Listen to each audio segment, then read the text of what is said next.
to figure out how to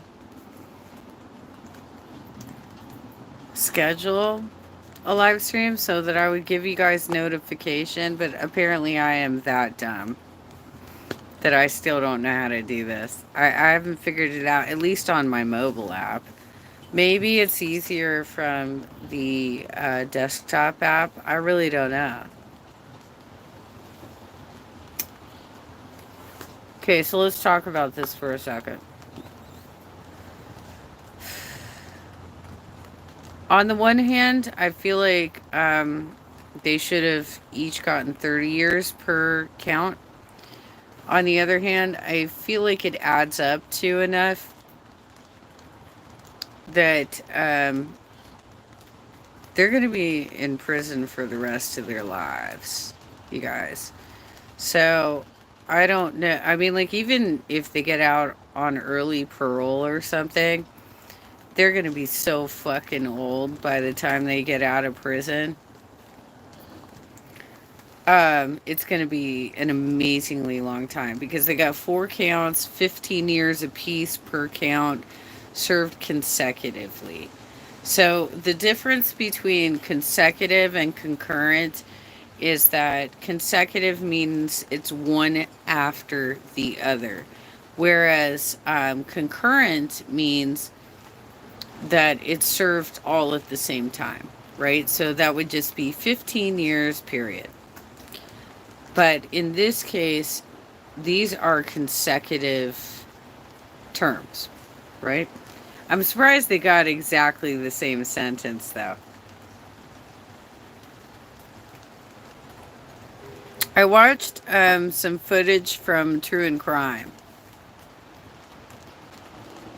and maybe I'll show it. Maybe I'll show some of the footage, but the audio is terrible. The audio is terrible. But the difference in the two judgments was that they said with Ruby Franke that she had shown remorse.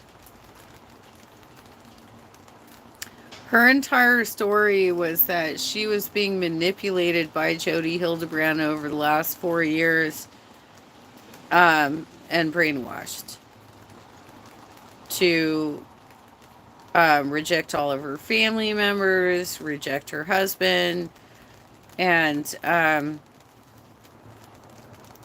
torture her kids, essentially, you know? Whereas when they did the sentencing for Jody, they said that she had not shown any remorse and that actually in some of the phone calls that they had captured, I guess from prison because all of that's recorded, she felt entirely entitled in what she was doing. So, for those of you who don't know this story, which I would be surprised if you didn't by this point, um, Ruby and Jody were arrested on August 30th because her son, Russell Franke, escaped and got to a neighbor and asked him to call for police. And the neighbor broke down pretty much crying on the phone while he was calling the police because he says it looks like he was bound. When he was taken to the hospital, he had wounds that were bone deep. Like his bone was exposed. They were tied down to the floor. They were starved. They were in a situation of malnutrition. And it further came out in court documents that Jody and potentially Ruby were also throwing the daughter, the 10-year-old Eve, into a cactus. Part of Jody's statement to the court, apologizing to her friends and family and to the court and to everybody involved, right, was she also apologized to Pam for dragging her into a situation where it may make her look guilty. Pam was asked to look after her two middle daughters while this escapade was going on. And what did she do? She started making them do household chores for her. She had them cleaning her floors and shit, and they were going to pick tomatoes. I mean, I've babysat a lot of kids in my life. I don't recall ever giving them chores.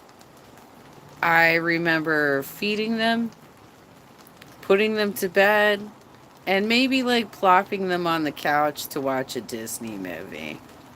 That was my level of babysitting. I don't know what's going on in Pam's head that she thinks she has free child labor when the kids come over, but that's some crap. So, Pam, I guess, is off the hook. Kevin, I guess, is off the hook. And Ruby's trying to frame this down to a 4-year period, despite the fact that she had a vlogger channel on YouTube um, for many years in which Kevin participated, and they were taking full enjoyment of torturing their kids on camera.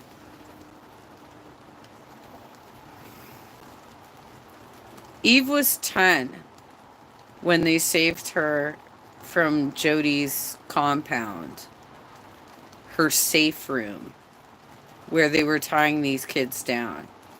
Okay? She was 6 when she was denied the ability to get lunch on video on the 8 Passengers channel.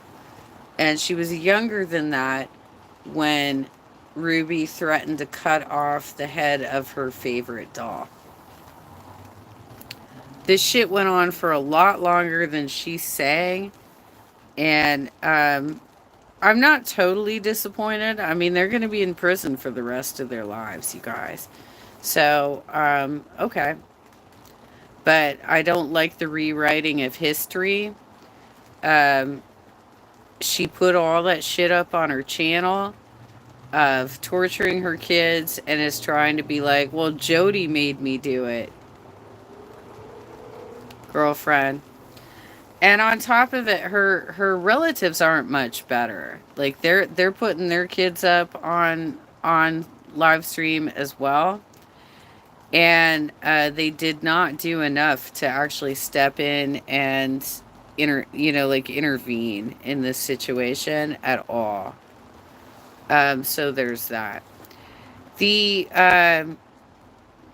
the sisters seem to be really into themselves. They're like, oh my God, is this going to affect my channel? Is it going to affect my AdSense? Like, how will this affect me personally, right?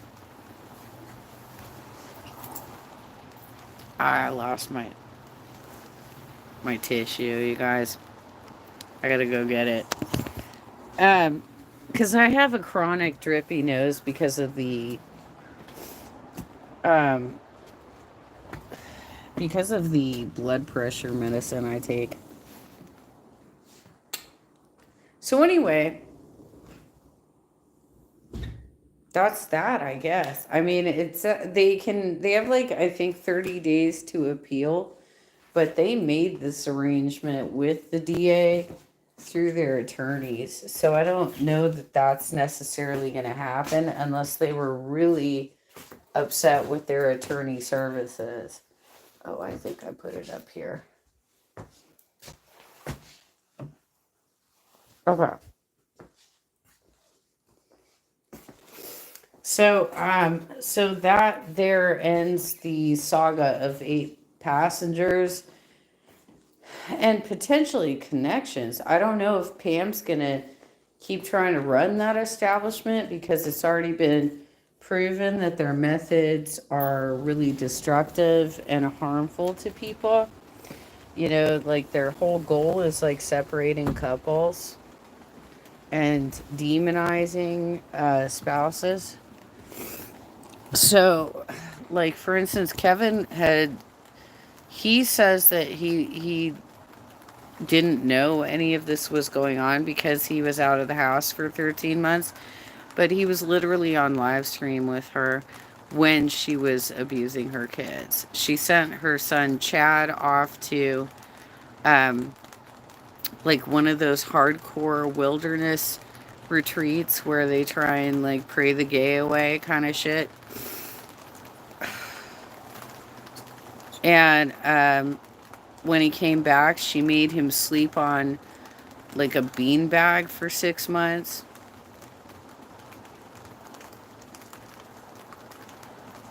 I think people forget like the details of this case. Like, yes, there was like the culmination of like where it all came together and became like so fucking bad that she was about to kill her kids. That's how close she was, you know? She had she continued to make them work in the desert barefoot through August, they would not have survived with malnutrition and not enough water. They were already experiencing like blisters on their skin from getting burned. I can't even imagine being that cruel to anybody, but especially not to children. So, anyway, we're talking 4 counts, 15 years apiece. So, 60 years for each of them. I don't know when they're eligible for parole, but these ladies are in their 40s. They're going to be in prison for the rest of their goddamn lives. That's the end of it. Um, and I would like to see more harsher sentences for like murder and rape too. Grape. My apologies. Because yes, it is horrible to abuse children in this way. I mean, they were on death's door for sure. But how about these other crimes? Why aren't they getting proper sentencing either?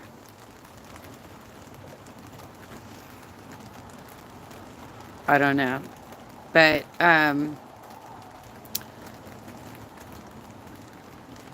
I don't want to cover the video of it because the audio was terrible. But what I will do is I'll circle back. I'll put the link to that video in the description of my live stream. Do you guys have any questions or anything? Because you're all just like watching.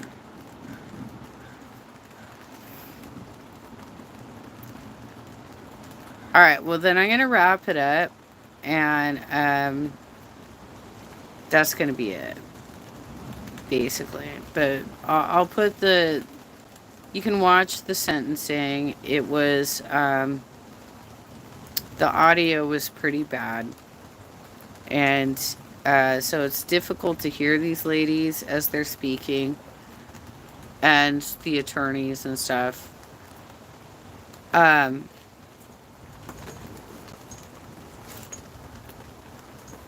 but I'm glad that justice was served. I think the families are going to say that. Let's see. Let's see what comes out on Instagram from Sherry and Chad. Chad actually put something out this morning where he was I think it was this morning. He put out a picture of his girlfriend who says, "Hey, you want to meet my mom? Um, you know, she's super cool, blah blah blah, right?" And he's like, "You want to meet my mom? She's in prison." At least he's got a good sense of humor about his circumstances, right? That's on Instagram, you guys. On Chad's channel.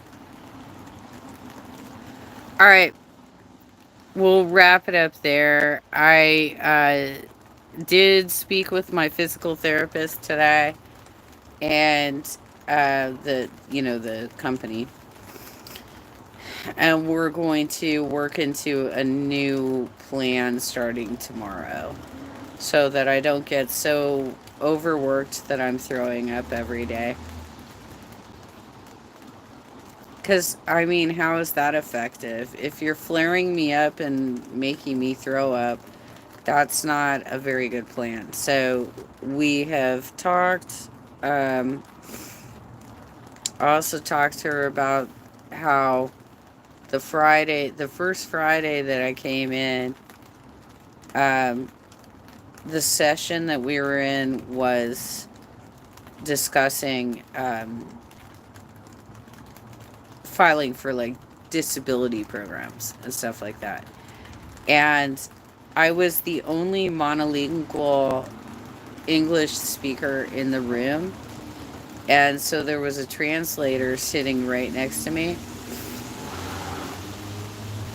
And he kept speaking over the English presenter like the whole time. So, like, I got nothing out of that session. I am all for making sure that the Spanish speakers also understand what's happening, but you can't make it so that I don't know what's happening. You know what I'm saying? It's got to be balanced. And if I'm not going to get anything from that session, then why am I wasting my time? So I pointed out some stuff like that, the trauma dumping that has been happening in the other sessions where I have to listen to other people's like incredibly terrifying stories, and it just encourages me to go into a dark place and go into the darker memories of my life, and I'm just like, you know what, that's not where I am anymore. I don't really want to be dwelling on this every day. You know what I'm saying? Like, if I am not experiencing anxiety and I'm fairly happy as a person, then why are you going to put me in a situation where I have to listen to depressing bullshit like every goddamn day, right? And it just extends my day out. It just makes my day more difficult, in addition to all of this extra exercise that I have to do. So we're going to figure it out. I'm going to go in tomorrow and we're going to try and figure this out. But yes, I'm fairly satisfied with the sentencing of those two ladies. I think it should have been 30 years apiece, but that's just me. I hope you all are having a great day. Today is Trash Tuesday for me. So it's take out the trash day, you guys.